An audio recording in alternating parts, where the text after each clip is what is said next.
Hello everyone, कैसे हो? I hope आप अच्छे होंगे। तो फ्रेंड्स, एग्ज़ाम आ चुकी है, चाहे वो बोर्ड्स एग्ज़ाम हो, चाहे नॉन बोर्ड्स एग्ज़ाम हो, चाहे कोई भी कॉलेज की एग्ज़ाम हो। तो एग्ज़ाम जो है एक बहुत ही सीरियस मैटर होता है किसी भी स्टूडेंट के लिए, क्योंकि एग्ज़ाम जो है उसके डायरेक्ट और इनडायरेक्टली उसके लाइफ से जुड़ा हुआ एक मैटर है। यानी कि वो उसका सेल्फ रिस्पेक्ट भी हो सकता है, किसी के लिए एडमिशन का जरिया हो सकता है। तो एग्जाम का जो प्रिपरेशन है वो किस तरह से किया जाए उस पे हम यहाँ पे डिस्कस करेंगे, जिससे कि आपकी जो एग्जाम है वो बेटर हो सके, आसान हो सके, उसकी तैयारी में कोई प्रॉब्लम ना आए। तो लेट्स स्टार्ट। तो फ्रेंड्स, हम स्टार्ट करते हैं। हमारे पास में जैसे कि कुछ पॉइंट्स है, तो one by one we will discuss here. तो स्टूडेंट्स, जो भी एग्जाम आप दे रहे हैं, चाहे वो बोर्ड एग्जाम दे रहे हो, चाहे नॉन बोर्ड एग्जाम दे रहे हो, चाहे कॉलेज एग्जाम दे रहे हो या कोई कंपटीशन एग्जाम, बिना सिलेबस का कोई भी एग्जाम नहीं होता है। यानी कि एग्जाम है तो उसका सिलेबस जरूर होगा। तो सबसे पहले आप एग्जाम के सिलेबस को अच्छे से रिवीजन करें, अच्छे से देखें, अच्छे से विजिट करें, विजुलाइज करें, और उसको हो सके तो प्रिंट निकाल कर अपने साथ रखें या अपनी स्टडी टेबल के पास में रखें, जिससे कि आपको ये याद रहे हमेशा कि मुझे पढ़ना क्या है। क्योंकि अगर आपके पास सिलेबस अगर नहीं होगा तो आप पढ़ेंगे क्या? ये सबसे इंपॉर्टेंट सवाल है, सबसे इंपॉर्टेंट बात है एग्जाम के लिए, क्योंकि बिना सिलेबस के एग्जाम में प्रिपरेशन करना फेल होने की प्रिपरेशन करने के समान है। अगला है आपके पास में शेड्यूल। फ्रेंड्स, आपके पास सिलेबस आज आ चुका है, तो आपके पास आपका खुद का बनाया हुआ शेड्यूल भी होना चाहिए। यानी कि अगर शेड्यूल होगा आपके पास में तो आपकी प्रिपरेशन जो है वो काफी जबरदस्त होगी। शेड्यूल खुद से बनाया हुआ होना चाहिए, फेवरेबल होना चाहिए, मतलब फ्लेक्सिबल होना चाहिए, आपके लिए फ्लेक्सिबल होना चाहिए। यानी कि आप किसी को देख के बनाए, किसी का कॉपी पेस्ट करना है, कॉपी पेस्ट करें, ये बिल्कुल ना हो।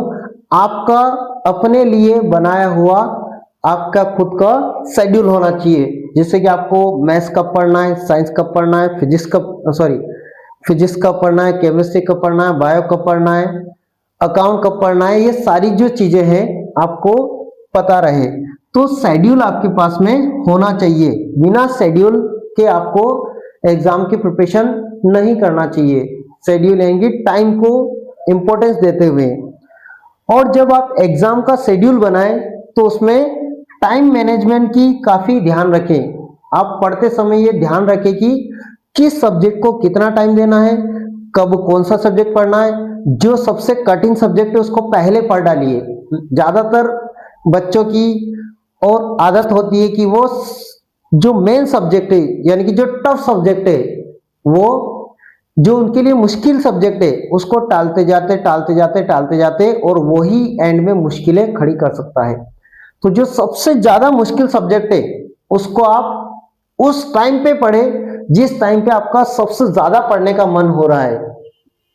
तो फ्रेंड्स, मुश्किल सब्जेक्ट को टालने की बजाय उस पर नजर डालिए, उसको अपने टाइम में शामिल कीजिए। तो आपके पास में क्या होगा कि एक बेटर चीज होगी। बेटर यानी कि यूं कह सकते हैं कि आपके पास में कॉन्फिडेंस लेवल आएगा। कॉन्फिडेंस उन चीजों से नहीं आता है, आसान चीजों को सॉल्व करने से कॉन्फिडेंस नहीं आता है, मुश्किल चीजों को सॉल्व करने से कॉन्फिडेंस आता है। तो लेट्स सी नेक्स्ट पॉइंट। इसके बाद आपके पास आता है हेल्थ। आपके पास शेड्यूल है, सिलेबस है, टाइम भी मैनेज कर रहे हैं, लेकिन आपको अपनी हेल्थ को प्रायोरिटी नहीं दे रहे हैं। हेल्थ को यानी कि आपको पढ़ते समय हर 30 से 40 मिनट के बाद एक 5-10 मिनट का 15 मिनट का आपको ब्रेक लेना चाहिए। उससे होगा ये कि आपको रिवीजन का मौका मिलेगा, आपको रिचार्ज होने का मौका मिलेगा। आप पानी पी सकते हैं, आप थोड़ी देर के लिए वॉक कर सकते हैं, आप थोड़ी देर के लिए फ्रेंड से बातचीत कर सकते हैं, जो भी आपको मन करे वो आप कर सकते हैं। तो इससे क्या, हेल्थ, खाने का समय, खाने में भी कौन सी चीजें खाना चाहिए, अवॉइड करना चाहिए, बच्चों सबसे इंपॉर्टेंट चीज ये है कि कभी भी फुल पेट भर के एक बार में नहीं खाना चाहिए, क्योंकि आप जैसे ही फुल पेट भर के खाना खाएंगे तो आपको नींद आ जाएगी और आपका जो शेड्यूल जो है वो धरा का धरा रह जाएगा, आपका वेट करता रह जाएगा। आप पार्टीशन में खाएं, जैसे कि मान लो कि आपको आधी रोटी खा, एक रोटी खा लें, दो रोटी खा लें, या कुछ और चीजें, चिप्स खा लिए, कुछ सैलेड आपने ले ली। इस तरह से हेल्दी जो फूड है वो आप प्रायोरिटाइज करें ताकि आपका एग्जाम जो है पूरा जबरदस्त रहे। इसके बाद फ्रेंड्स हमारे पास में रिवीजन। अगर आप बेटर रिवीजन नहीं करेंगे तो आपका जो एग्जाम है, आपने क्या पढ़ा है, इंपॉर्टेंट ये नहीं है कि आपने कितना पढ़ा है, इंपॉर्टेंट ये है कि आपने कैसे पढ़ा है, उसको रिवाइज किया कि नहीं किया, उसको बार बार देखा कि नहीं देखा, फॉर्मूले को रिपीट किया कि नहीं किया। अगर आप रिवीजन नहीं करेंगे तो आपको एग्जाम में कितना पढ़ा ये इंपॉर्टेंस नहीं रह जाएगा। तो रिवीजन का काफी इंपॉर्टेंस है। लास्ट जो सबसे इंपॉर्टेंट ध्यान रखने वाली बात है, प्रैक्टिस।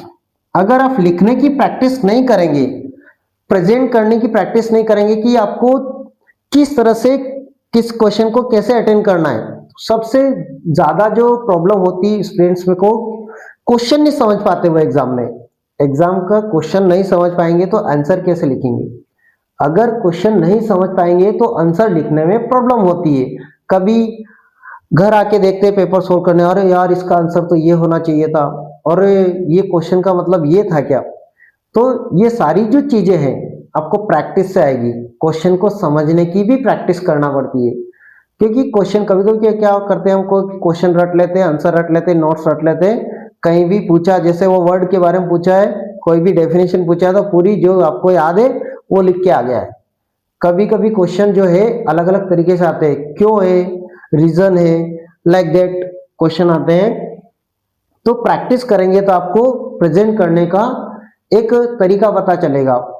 टॉपर्स के, आप पुराने टॉपर्स के नोट्स देख सकते हैं, अवेलेबल होते हैं आजकल सारी सोशल मीडिया प्लेटफॉर्म या गूगल पे सारी चीजें अवेलेबल है। तो टॉपर्स के नोट्स को विजिट करें, पुराने पेपर को सोल्व करें, प्रीवियस ईयर के जो पेपर्स है उनको सोल्व करें। और प्रीवियस ईयर के पेपर को सोल्व करते समय खास करके सीबीएसई ने और सारे स्टेट्स ने, एनसीईआरटी ने क्या कर दिया, अभी 2-3 साल पहले का जो सिलेबस था उसका लगभग 70% सिलेबस बचा है, मतलब उसको रखा है। तो आप पुराने पेपर को, जैसे कि अभी हम 21, 22 के 23 के पेपर सोल्व करेंगे तो वो क्वेश्चन सोल्व ना करें जो अभी के सिलेबस में नहीं है। इसलिए सिलेबस का इंपॉर्टेंस बहुत ज्यादा है। इससे आपको पता चलेगा कि कितना पढ़ना है, कब पढ़ना है, कैसे पढ़ना है, किस तरह से। तो स्टूडेंट ये थी हमारी एग्जाम प्रिपरेशन की कुछ इंपॉर्टेंट पॉइंट्स। तो आपको उम्मीद है ये चीजें आपको की एग्जाम जो है उसको बेटर बनाने में हेल्प करेगी। एग्जाम में स्ट्रेस लेवल को मेंटेन कीजिए, इन पॉइंट्स पे फोकस कीजिए। Syllabus, schedule, time manage, health, revision, practice, ये सारे जो पॉइंट है एक एग्जाम के सबसे इंपॉर्टेंट फीचर है स्टूडेंट्स। उम्मीद है आपको ये वीडियो अच्छा लगा होगा।